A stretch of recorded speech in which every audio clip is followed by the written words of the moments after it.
జిల్లాలో తిరుమలలోని ప్రధానమైన శ్రీ వెంకటేశ్వర స్వామి వారి ఆలయానికి చుట్టూ ఉన్న మరో 7 పురాతన ఆలయాలలో అప్పలాయగుంట వెంకటేశ్వర ఆలయం ఒకటి.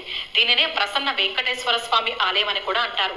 ఈ ఆలయం చుట్టూ పచ్చటి పొలాలు ఉండి ఒకవైపు నల్లని కొండ ఉన్నందున ఇక్కడ ఒక ప్రత్యేకమైన అనుభూతి కలుగుతుంది. ఇక పురాణానికి వస్తే తిరుమల శ్రీనివాసుడు నారాయణవనంలో పద్మావతి దేవిని పెళ్లి చేసుకుని పసుపు దుస్తులతోనే తిరుమలకు బయలుదేరి వస్తూ ఈ ప్రాంతంలో కాసేపు విశ్రాంతి తీసుకోవడానికి కూర్చుంటారు. అక్కడ అదే సమయంలో సిద్ధేశ్వర యోగి అనే మహర్షి తపస్సు చేసుకుంటూ ఉంటాడు.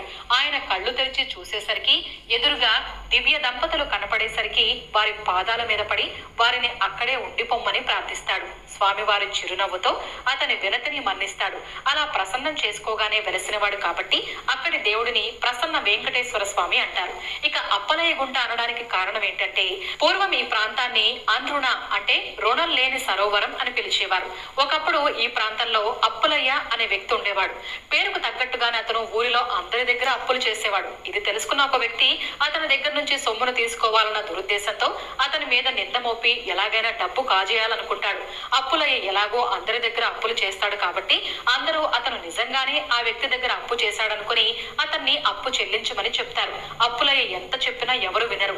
దీంతో కోపోద్రిక్తుడైన అప్పులయ్య ఒక రాయి మీద నేను రుణం తీసుకోలేదు అని రాసి దగ్గరలో ఉన్న ఒక కోనేరులో వేస్తాడు. ఆ రాయి ఆ కోనేటిలో మునిగిపోకుండా తేలుతుంది. దీంతో గ్రామస్తులందరూ అప్పులయ్య నిజాయితీపరుడని నమ్ముతారు. అప్పటి నుంచి ఆ కోనేరును అన్రుణ సరోవరం అని పిలిచేవారు. అప్పటి నుంచి ఆ ప్రాంతం